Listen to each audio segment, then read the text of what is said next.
you envision, okay, I need to put up this wall here with this window and this door opening, and then you cut and build, and like you said, at the end of the day, you stand back and go, wow, I imagined all this in my head, and now it's standing in front of me. So, I mean, I guess you could pinpoint just framing.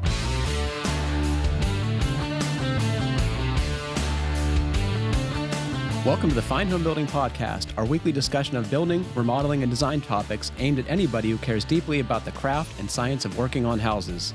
This is Senior Editor Patrick McComb. I'm really excited to be joined by Editorial Advisor Mike Guertin. Hey, Patrick. Thanks for being here, Mike. Absolutely.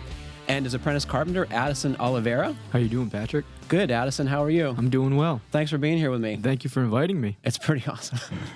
That's exciting for me. Yeah, right. It's exciting for me You're also. usually stuck with a couple of editors who just You guys are going going to be way more interesting than they are. I'm guaranteeing it. I hope so.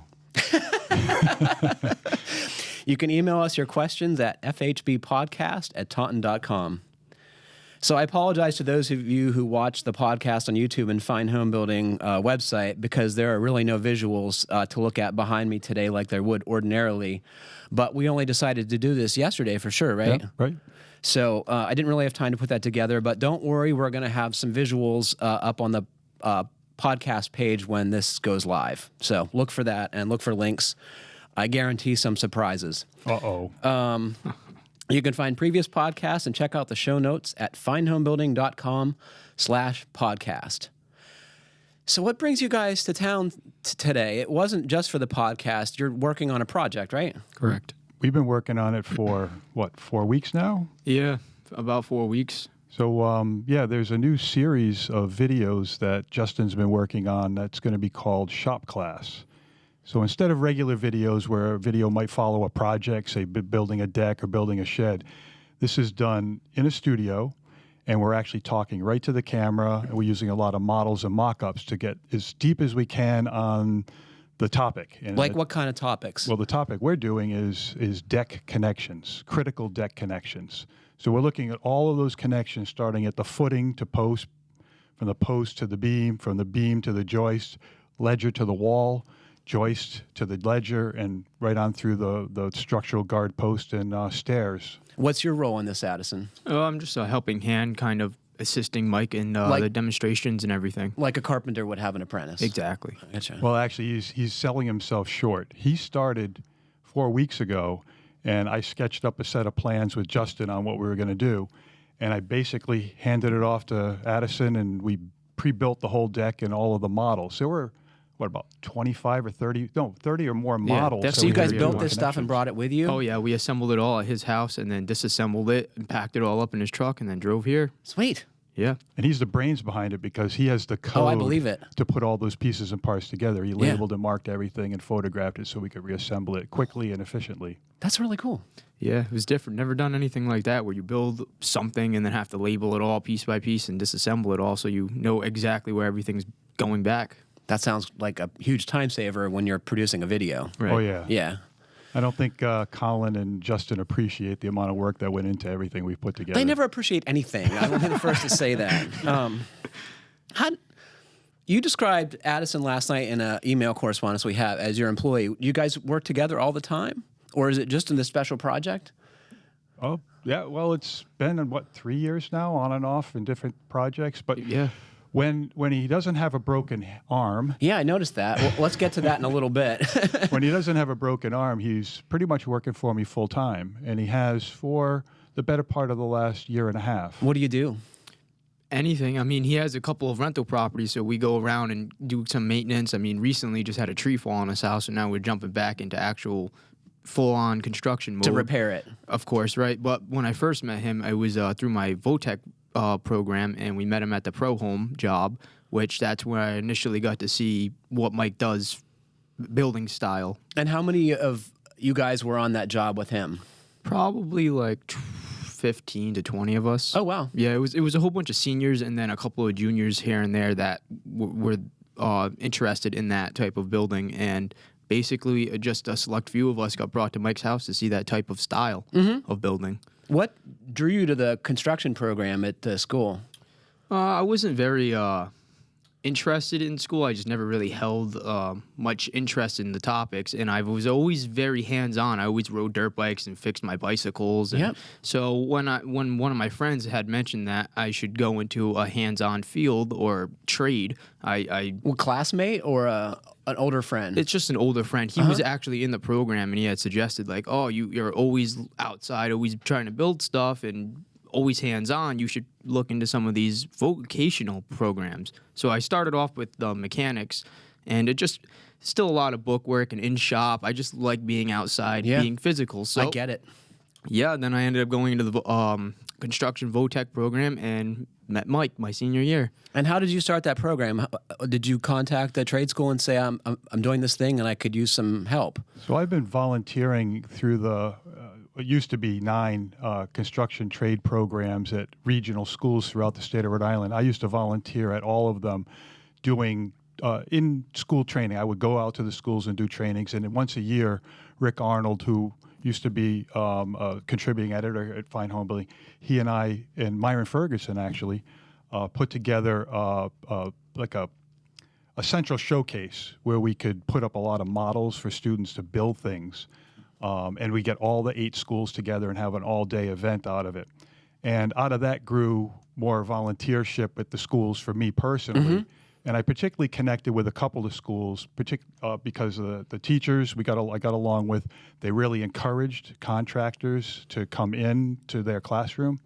And they also liked opportunities, because very few schools have opportunities to get out in the field on real job sites. Correct. Right. Is that true? Yeah, that was one big thing about our school that was known for, is that we actually go right out onto the job site and build. It's I not can't think of a better way to learn. Exactly. It's not in a shop or in a little workshop where you're just building a small shed or something, or like building just cabinets. It's a little bit of everything, and that's what's great about that. Sure. So when we kicked off the original Fine Home Building show home, the Pro Home 16 it was called, I got in touch with Addison's teacher about 3 months ahead of time, I guess, and got the timing planned out. We started the house before the summer break, so we didn't really get the school out there till September. But once they started, they were there 5 days a week, several hours a day. And Addison and 1 or 2 other students, they'd take the bus back to the school, they'd jump in their cars, and they'd drive right back, and they'd work till after dark with me. Yeah, it was just some of that stuff you've never seen before, like some of the products and everything that he was doing. It's just some of the latest stuff that no one's ever seen before, and it just really interested me. Sure. Do you think that was a more valuable part of your education than at the trade school on a day-to-day basis? Yes and no. I mean, overall, I got to learn a lot through the Sure. vocational program, but then he brought it to that next level where this is how you could really build, and this is the top level building. So that really opened my eyes to saying, wow, I don't want to be down here. I wanna research and actually learn what the best or better building practices are. Sure. That's cool. So I want to ask you, what drew you to the carpentry trade, the home building industry?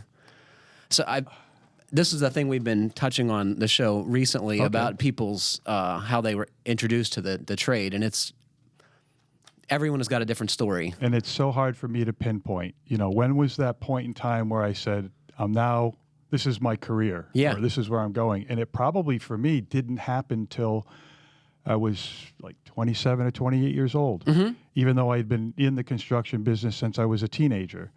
But I, started out at 6 years old. My parents were building their own house, and we worked on my mother's house. Addison knows it well. And my job was to go around and pick up the nails that had fallen on the ground. Sure. And I'd have to bend them straight. And I got a penny a piece for the nails, right? And I'd fill up coffee. Actually, I think it was a nickel for a coffee can full or something like that.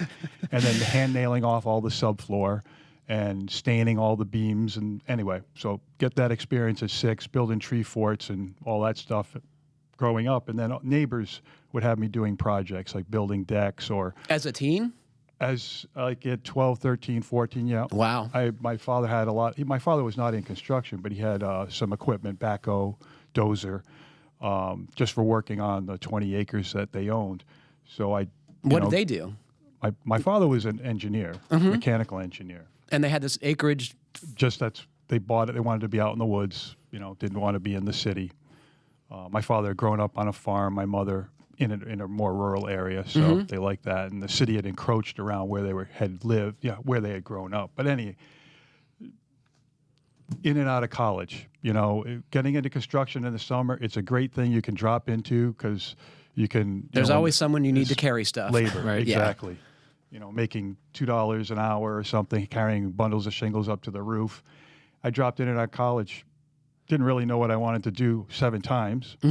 And each time when I drop out, I drop into construction.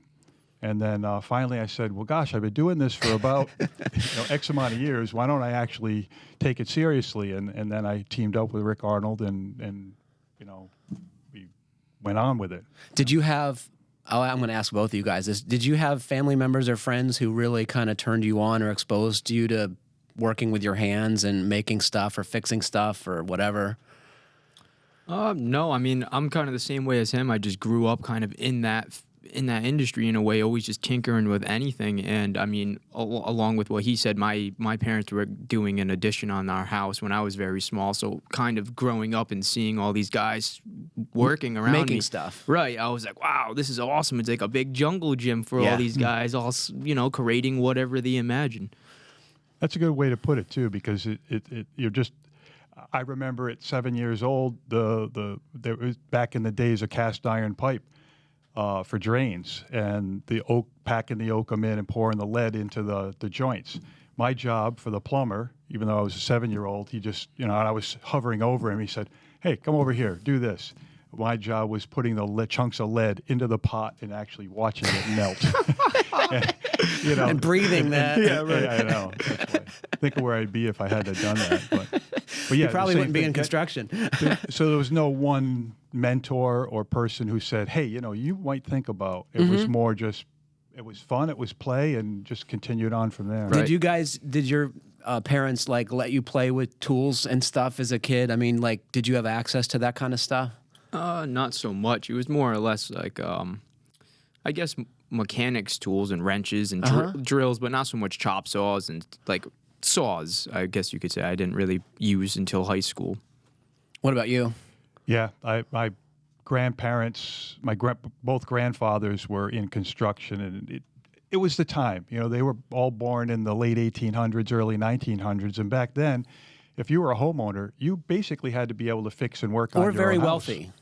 You were either very wealthy or you fixed your own stuff. Or you fixed your own stuff. Right. So everybody had tools, everybody had equipment, everybody had to know how to do everything from farming to fixing their own motor vehicles, to taking care of their own horses before there were motor vehicles. So all those tools and that same kind of tradition or attitude or skill set transferred to my father, who then just let me run wild with all these tools around the house. And you had, this stuff was hand-me-downs, or did they buy you your own stuff as you got interested in it? I don't think I bought my first anything until I was about 25 or 6. Everything had been just borrowed from my father, and it was always, where's my such and such? Where's my hammer? Where's my reciprocating saw? Where's my tool belt? And it's funny that you say that, because even me working full-time with him, I'm always borrowing his tools. I still don't have all these tools situated for myself. It's expensive. Right, it's a lifetime pursuit. So, yeah, exactly. As you go on in this career, you end up acquiring more stuff, I guess you could say. But, yeah, definitely in the initial get-go, you definitely end up borrowing people's tools and objects. I feel like I was very lucky because my dad never prevented me from using his stuff, and I think that's somewhat notable because it certainly exposed me to things I wouldn't have been able to, right? If you don't have access to the tools, the work's not happening. Nope. So, did you know Mike before you're working on the Pro Home? So you had not had any introduction to his materials or whatever? No, the first time I saw Mike was at the JLC show, because my VOTEC program would also go to all those shows when they come to Providence, just so we could see what that lifestyle is with all the different tenders, booths. And that was basically the first time I saw Mike doing the roofing demonstration. And then they had said, "Oh yeah, that guy from JLC that we sitting on, we have to go and build a house, or going to go do a Pro Home with them." And yeah, it just went on from there. Well, so he I don't know if he's told you, but he's had a long involvement with Fine Homebuilding and the Taunton Press, going back decades now, probably. Yeah, 2 decades. Do you remember more. the first published thing you had? Yep. What was it? It was an article Rick Arnold and I did on laying out and squaring a mud sill. Let me read Uh-oh. let me read a little bit from it, because I happened to look this up this morning with the help of our administrative assistant Maureen Friedman. So here's actually the first thing you wrote for the Taunton Press. I finally remember the sunny spring morning that my mother took me to my great-grandfather's farm when I was a young teenager. Oh, that's different. We were going to dig some rhubarb to transplant to our home 30 miles away. We better ground people. This is not Fine Homebuilding. There was an old publication that Taunton Press put together. Taunton Press has, about 7 or 8 different publications, like Fine Gardening, Fine Cooking, Fine Woodworking, Threads. But there were a couple of publications that got developed and have since withered on the vine or died. Kitchen Garden was one of them. And this was the initial. And how did you get involved in this? So it's just back then when how did I get involved with growing rhubarb or with writing doing an for article that? on growing rhubarb? Because I do a lot of gardening. I did not know that. Oh, man. Addison can tell you the size of my garden. Some people consider it more of a farm. Yeah. I got Well, all so the how did Taunton industrial find equipment. you to do this? Well, because I had already been writing for Fine Homebuilding. Really? Yes. So when I did a research this morning, it indicated this was actually the very first thing that you published with the Taunton Press. So what happens is, and it might be a little different now with the magazine than it was back then, because there was no digital anything. Everything was through mail and FedExes. Anytime Rick Arnold and I would write something, it would basically be done on a typewriter. And you'd put it in a FedEx Put it in an envelope. envelope. It'd go into the magazine. They'd put it into their system. Somebody actually has to physically type it in. Yep. And then it'd come back to us, and we'd mark it up. And all of the photographs were on film, so we'd shoot all of the film, and we had no clue which pictures worked or not until weeks later. And there were many more editors. There were like 8 editors, and now you're down to what, 3 or 4? Not enough. Yeah, right. And you're putting out almost as big a magazine as they did back then. So what would happen is an article would take a year to a year and a half from when we first initially thought of the article. We mapped out the plan. We did the job, got the photographs, writing it, all the back and forth. It could take a year or more. But they were getting this Kitchen Garden magazine cranked up to be able to put out on the market, and they wanted to put it together quick. So that was really very short turnaround. So the editor that started that, Jeff Colley, you might know. I do. Jeff, yeah. Yes. Anyway, he knew me through his association at the time with Taunton, and he said, hey, you got any ideas? And I said, yeah, I'm going to be planting some rhubarb, and it had such a good story to go with it. Yeah. We are going to put this up on the podcast page because it is too good to keep to myself. Cool. The coolest part was getting the photo of my grandfather and my great-grandfather. Tell me about that. So I told my mother what we were doing. And We should tell readers that there's on the first page of the layout is a black and white photograph of these 2 gentlemen in front of a very old tractor with steel wheels. I think those are wood spokes on those wheels. Wow. It's an old tractor in Rehoboth, Massachusetts, where my great-grandfather had a farm. And they used to, the whole family, it wasn't just the immediate family, extended family would actually go and all have an area in this farm to, plant row crops and things. And that photograph, when I told my mother about it, she goes, I know where the old photos are. So she dug them all out, and we took that, and it's just... It's great. It threads the whole story together.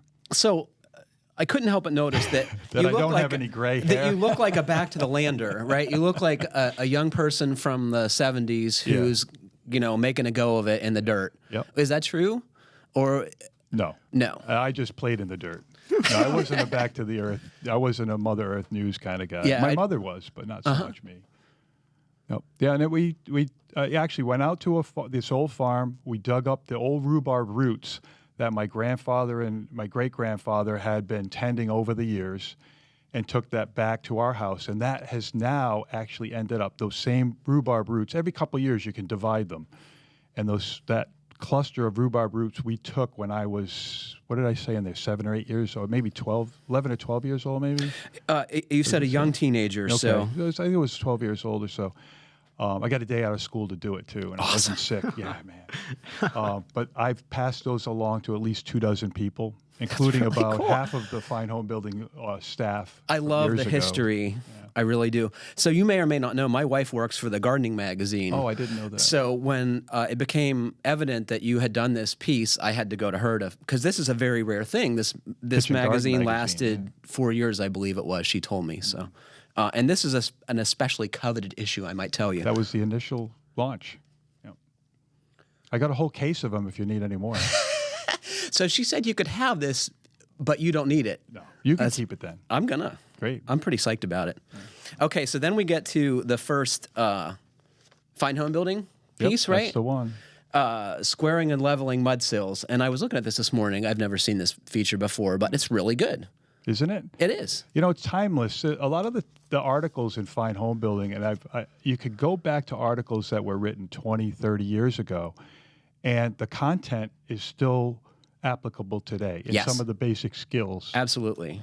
It's funny, when I looked at this, I was like, we should just run this over again. You say that, but think about it now. We've got right angle prisms. Lasers. We got lasers with right angles and all sorts of So things. you that we guys didn't were have like then. trying to lay out these plates with strings. With strings and tape measures and plumb bobs. We didn't have any of the equipment we have now. And all the Larry Hahn's articles are the same thing. I mean, they got the basic skills without the new high-tech tools. I mean, I call them high-tech, but for a lot of people, that's what they grew up with. Sure. Like him. Yeah, exactly. He asked me last week, he goes, hey, can I borrow that laser of yours? I got to level out a floor in an old house. Oh, it's the wonderful tool, isn't it? Oh, it really is, because we were using all string lines, and I was like, oh, this is just too much. This is just too much measuring, and the level makes it so much easier. It's just that nice reference line that's always there all the time. Can I ask you what other tools you think have dramatically changed carpentry for the better besides lasers?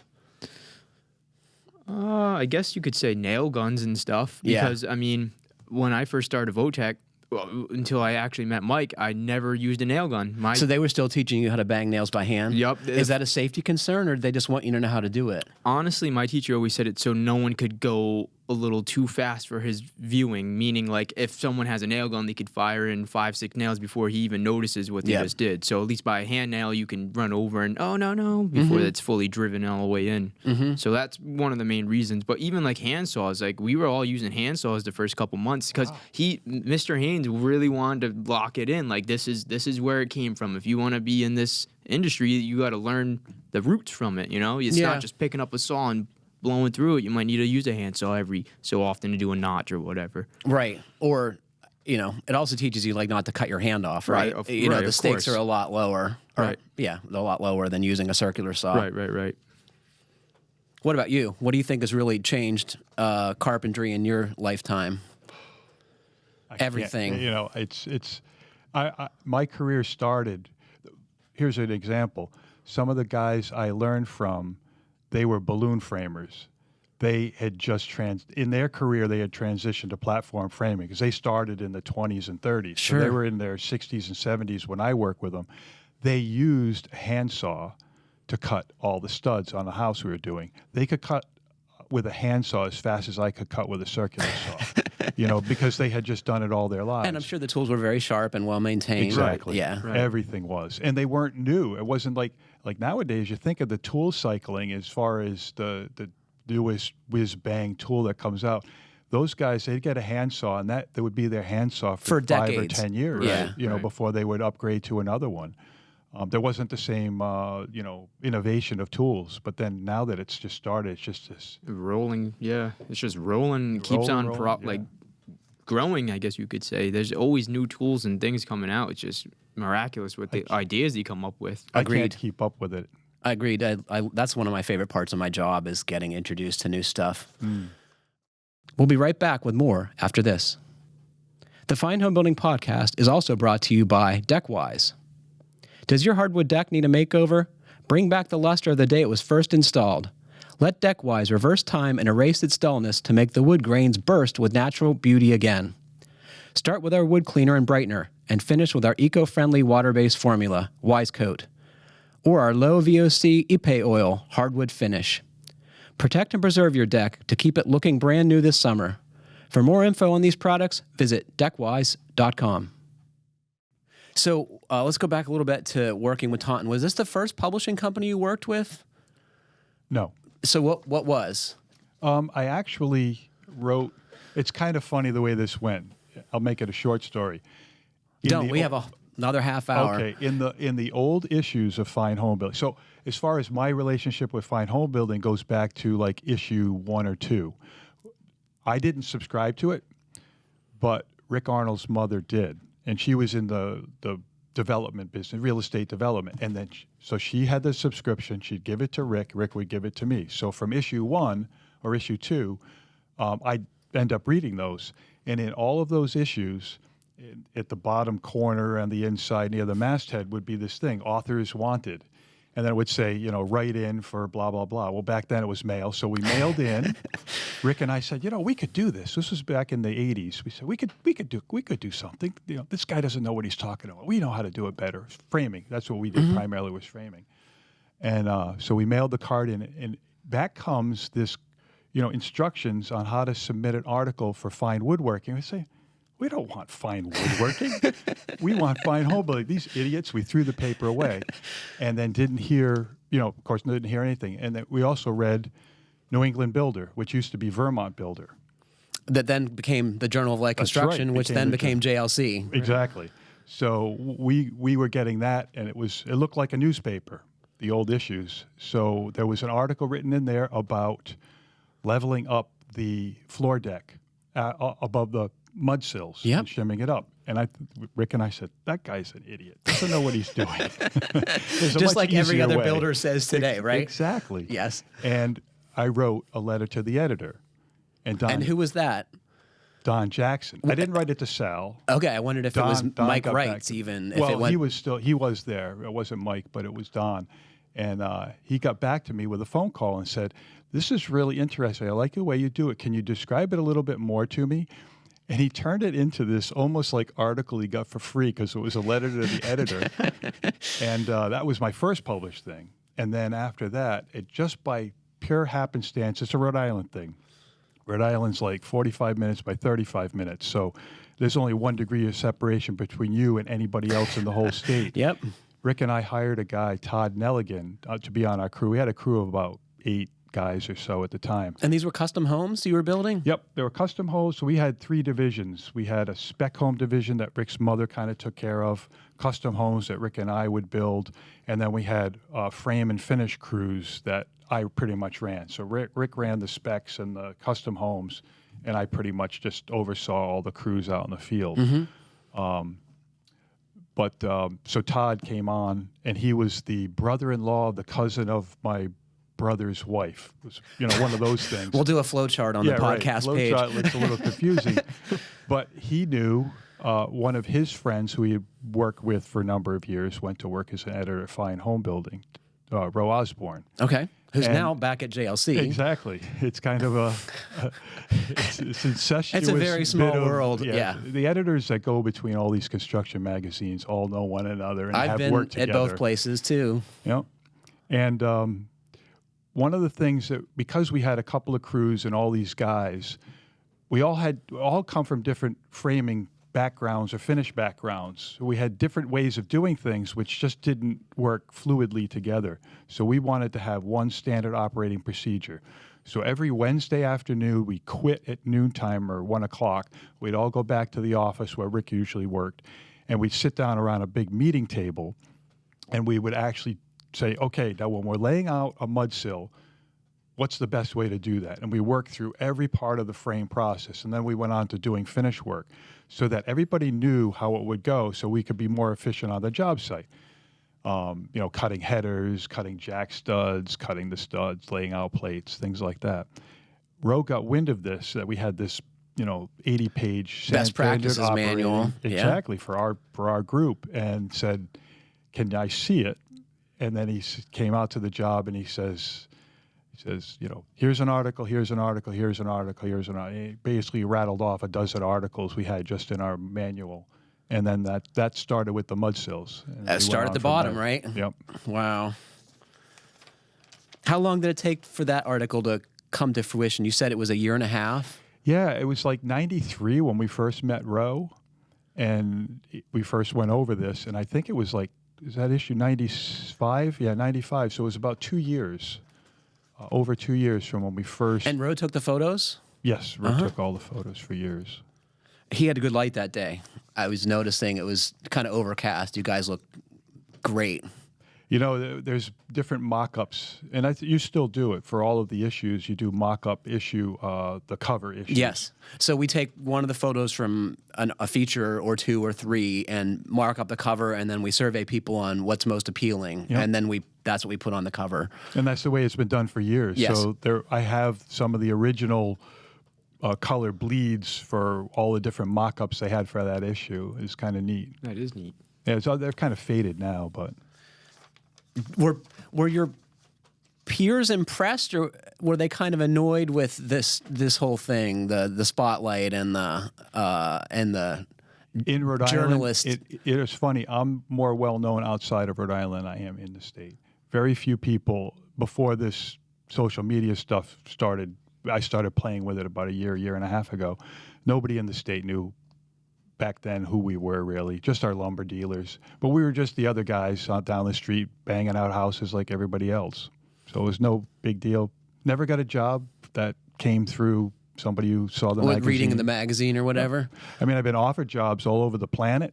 You know, if I want to go work in, Sweden, or I want to work in Texas. What do you think, Addison? Would you take one of those jobs in Sweden or Texas if someone offered? I mean, yeah, I'm always open to that. I've been encouraging him to just, try something. Exactly. Yeah. With a tool belt and the skills that he has, he could just drop in anywhere and, find a job, especially in this market.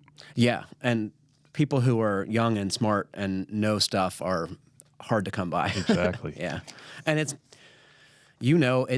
not an old man's game. It's increasingly difficult. You need someone to carry stuff and help move stuff and learn stuff, right? I feel really embarrassed when we're walking just the last few days going up to doors, and he takes 2 steps ahead of me and he opens the door like he's my he's your handler. Oh my gosh. I haven't said anything to you, but well, that's just how to be polite, no? It is. It is. It's kind of embarrassing for an old person to have somebody your age opening the door. I'm perfectly capable. I'm sure you've heard by now that Andy Engel has re-entered the carpentry trade, and I've been staying in touch with him. Do you do stuff too to stay in shape so you can work with the tools and carry stuff around? It's like anything. It's when you stop doing something, then it's harder to, get yourself built back up into it. Anything physical, like biking, take the winter off, and it takes you a couple weeks to get back into it. At least. Mm-hmm. But I haven't ever stopped building. I mean, people think that I don't work with my hands anymore, but I'd say almost every day we're out doing something. We're roofing, we're, building a deck, we're putting in a new window or replacing a window, whatever happens to be. We're just doing regular jobs like everybody else. Do you guys like it? I mean, is it hard enough that it makes it unenjoyable at times, doing carpentry work or roofing or whatever it is? Or do you just love it all the time?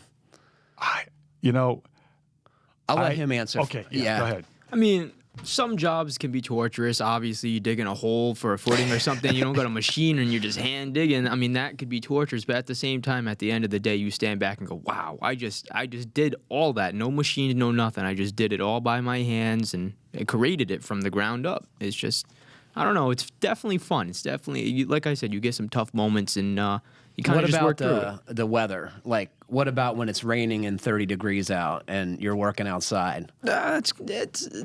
You get used to it. You do. I mean, when you first get into the industry, you kind of don't like it, but then it grows on you. You kind of, all right, it's a little cool. I get to put on some extra layers. If I get hot, you start taking some of the layers off. So you kind of just adjust to your needs or to the weather or whatever the case may be. You'll be fine.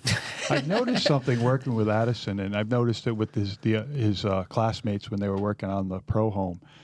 The younger people have a much higher tolerance level for cold temperatures and for hot temperatures. That as you get older, it's like, oh, it's so cold out or it's so hot out. They're out there in 2 layers of sweatshirts and it's 18 degrees out and it's blowing wind, and it's like That's they're not just me. working. Yeah. You know, they just work a little faster, a little harder. They warm up. What about you? Do you love it all the time, or do you find it agony sometimes? There's such a variety that I do, and I like remodeling. There's such a variety of jobs. I don't take on big projects anymore because it's just the 2 of us and my brother when he helps us. I like the variety because we're doing something different every day or every couple of days. So that change up keeps it fresh all the time. And do you avoid stuff you just don't want to do? You just don't do it or sub it out? Nope, I'd rather do it all myself. In fact, over the years, I've learned to do more things in the different sub-trades, everything from wiring to drywall to plaster to keep it flooring. under your control? It's more because I enjoy the variety. So, and it's, I see a lot of people who are just, I won't say drive-by contractors, but they sub a lot of the work out. And when you really get into the weeds on each of these sub-trades, unless you understand what's really going on and what should be going on, you can't really supervise those sub-trades as well as you think you can just by, putting some specs together and writing a check and just looking at the work. Right. I see a lot of things that go on every day that sub-trades do that don't even come close to meeting the building code because they're not knowing it. Inspector's not inspecting it, and the contractor's not familiar enough with the sub-trade. So I don't know. That's one of my little. So by knowing these things, you can tell if someone's doing the right work. Exactly. What's the most egregious thing you guys have seen on a construction site, either safety or practice? What we do. Yeah, I guess you could say. We're not the safest. You work. You get stuff done, right? I get dinged all the time. Pictures end up in a magazine or somewhere. It's like, where are your safety glasses? Where are your Everybody hearing is an protection? expert on that. It's very easy to look at something and say that's a problem. And when you look at some of these old issues of Fine Homebuilding, the ones that the letters to the editor that would come in, not necessarily the ones that got published, would be, why are those guys wearing those safety glasses? What wimps are they? You'll put on those the hearing protection, and it's good. It's completely flipped. Yes. From what it was in '92, Rick and I went to have a meeting with OSHA because there was not any information available on what you should do. So we talked to the OSHA guy about what should we do. Was it helpful? It was. He basically said, "What are you doing in my office?" He says, "We're never going to show up on your job site. We've got much bigger fish to fry." And then he said, "And here's what you would need to know if you want to do it right." So we did the whole hard hat thing, safety glasses thing, hearing protection, fall Was there a lot of protection. pushback from the other folks on the team? Yes. Yes. Yeah. But we knew we were trying to be professional, and we sold ourselves that way. We charge more than other subs for doing framing on other contractors' job, and we just gave that level of safety to know so the contractors that hired us to frame knew that we were acting safe, so they weren't going to have a problem. Sure. It still works that way, right? It does. Yeah. Have you guys ever had work-related injuries? Let's see. Oh yeah, of course. Well, What have you done? I mean, I've never physically hurt myself with Mike per se, but yeah, I've had some injuries along the way. like what? I worked for a siding company doing some cedar shingles, and the guy always said, I play with the shingles too much, trying to do the gap and everything. Yep. So he said, just place it up there and press your hand and shoot it off. And I was standing on the hose, and I just wasn't thinking. I was just trying to get faster at it, and since I was standing on the hose, I went to go fire it off, and boom, shot the staple right through my finger. Blew the tip of my finger off too. Were you stuck to the wall? Yeah, yep. That was a good one. And instead of just pulling the staple out, I got scared because it all happened so fast. I ripped it. And ripped it right off. And then, oh my gosh, that's horrible. And the guy that I was working for at the time, he was like, "Yeah, I don't need to be worrying about you. I think you should just go home." And that was the end of that. So is that the worst so far? When I was working from my vocational program, we were doing a framing job with one of the students that worked with Mike also, and we were just framing up a normal wall, and this kid Nick was at the other end trying to mess with the stud to shoot through the top plate, and I was handling the bottom end. And as he was twisting, I was twisting, and then the spike just missed a little bit and went right down my finger. Yeah. Ouch. Yep. I have to finish the rest of the story on Addison's finger incident. Okay. So And this was the shingle. Yes, Yeah. it was a shingle. He left the job, and he showed up at my house, and he said, "You got any work for us to do?" And I was pressure washing, so I handed the pressure washer over. I go, "What happened to your hand?" He goes, "Oh yeah, I shot my finger." And I said, "Didn't you go to the hospital?" "No, I'm just like put duct tape on it." And he's out there pressure washing, and he healed up within like 4 days. Yeah. Yeah, I still can't feel the tip of my finger, but it healed. Yep. What about you? Oh, I can go back to being, 6 or 7 years old with, using Tools. machetes and tools and doing all kinds of. So just cuts or? Yeah, nothing extremely serious. I had a few. The crazy thing is, I've had some bad falls over the years from different things, and when I get an X-ray, say of my back or something, the technician or the doctor would say, "Well, it looks like you broke your neck, but it healed up real well. It looks like it's about 4 years old." And you didn't know this. And I didn't know this, and I'm like, when the heck did I do that? I think I've gotten more injuries from playing pond hockey than I have in construction, actually, when you get down to it. But How about back injuries? You guys had bad backs ever?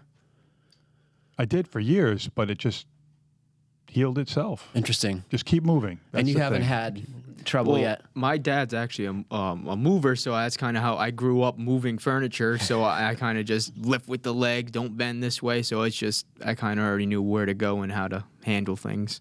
Have you guys seen people get hurt on the job site worse than you've been hurt? Oh, yeah. Yeah. What's the worst thing you've seen? Someone was holding the trigger on a nail gun doing some framing, and you know how they're bump fires.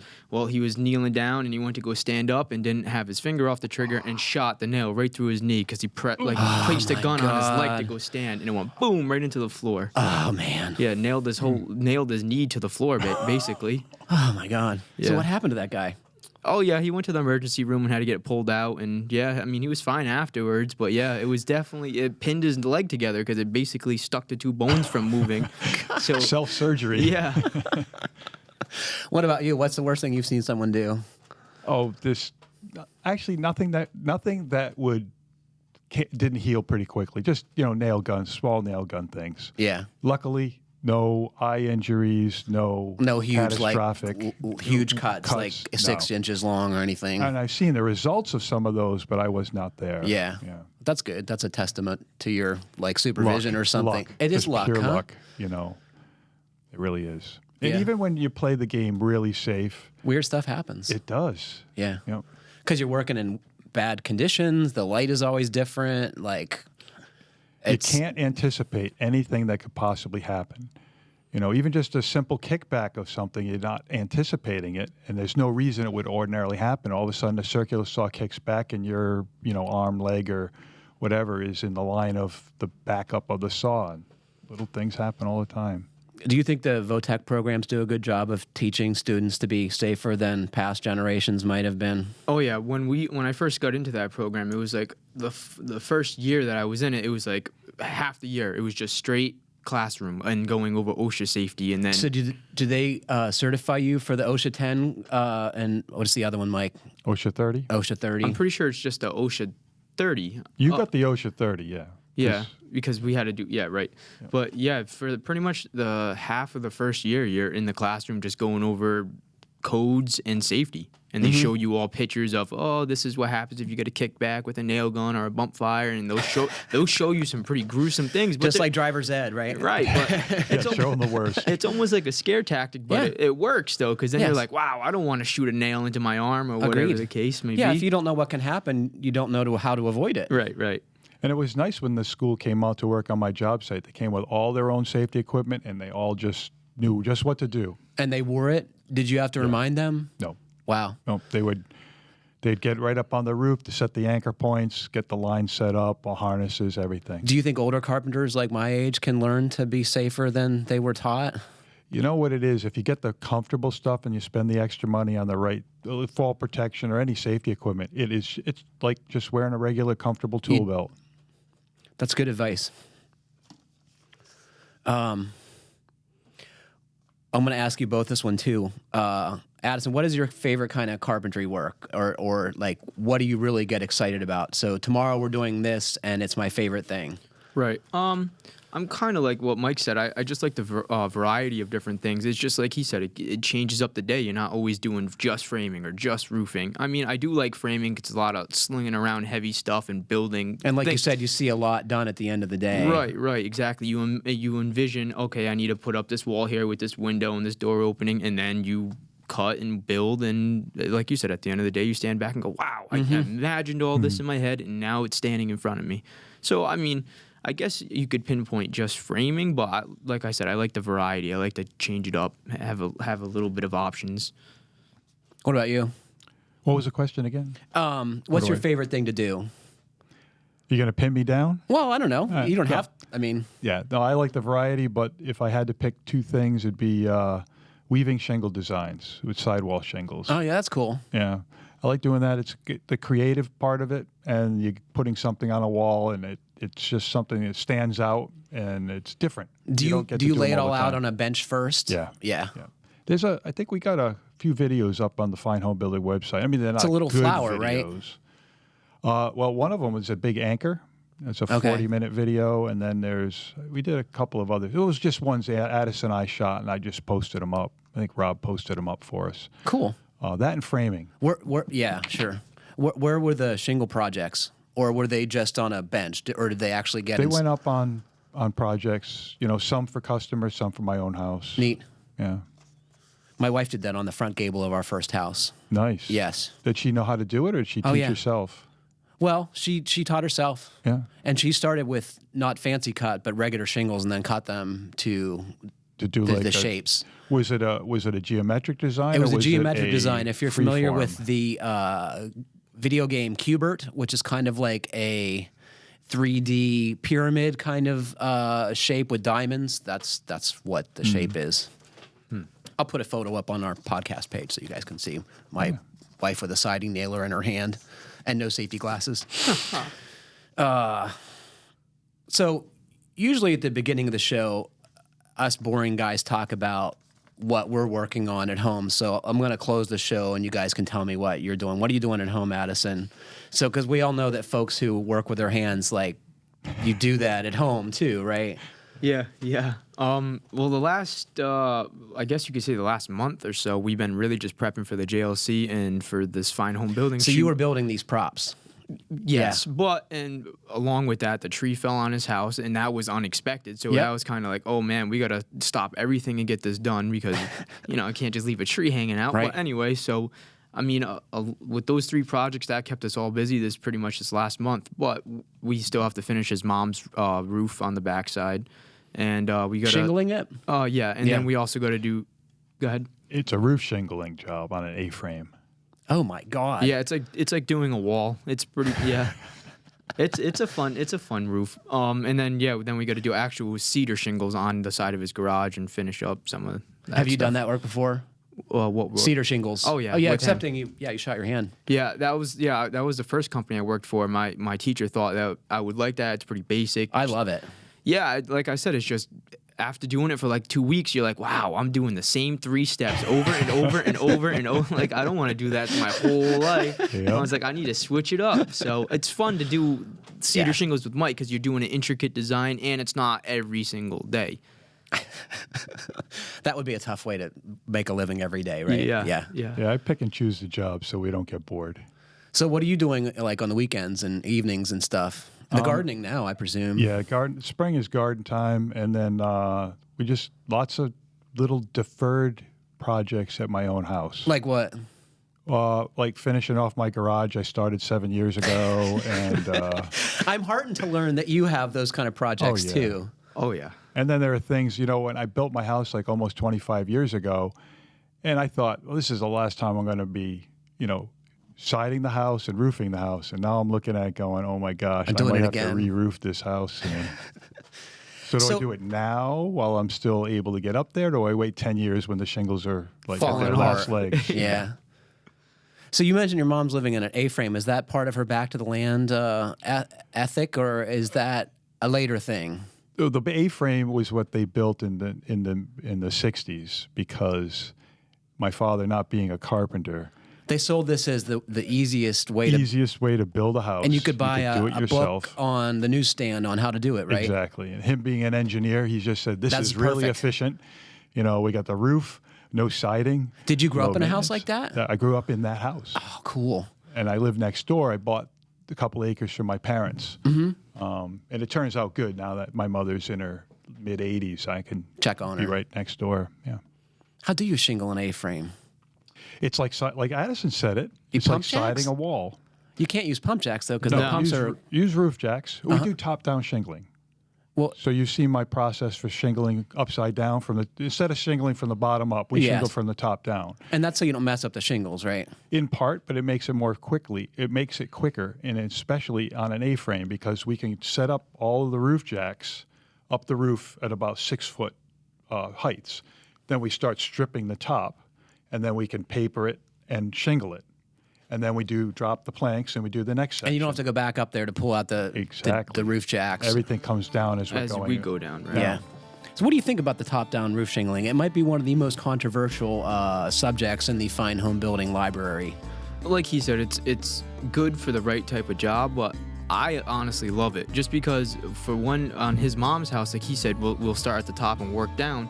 So there was a couple points where we had to stop for a little bit because we had other projects going on. So we would strip that whole top section and then re-roof after you paper it, re-roof it, and then we'd bring that line right down to that bottom section. And it'd be fine. It would be. It's like it was Yeah. all covered up, like nothing's exposed, nothing. So it's like if you're on a small crew or you're a one-man person, Or you're working on it very intermittently. right, it's a kind of a good way to keep track of everything and not let the job just stand as it is. Yeah, for a weekend warrior that wants to re-roof their own house without leaving it exposed with just some paper on it. Yeah, totally. Way to go. Yeah. It has been such a pleasure talking to you guys. Oh man, yeah, this has been fun. He was all nervous when I told him a few minutes ago that when we were coming up here that we're going to put a mic on him. Yeah, I was shaking nervous my too. boots. Were you? Yeah. I I'm never wasn't. nervous about this show, but I'm like in front of luminaries here. Luminaries. Oh yeah, Addison. It's great. I'm thrilled you guys were on here. Thank you. Yeah, this was excellent. Yeah, I had a great time. Thank you for Hey, we could inviting do me. it again. I hope so. Yeah. Well, unfortunately, that's all the time we have for today. Thanks to Mike Addison for joining me, and thanks to all of you for listening. Thanks to Carrie for producing. And please remember to send us your questions to fhbpodcast@taunton.com. And please like, comment, or review us however you're listening. It helps other folks find our podcast. Thanks again, guys. Happy building you all.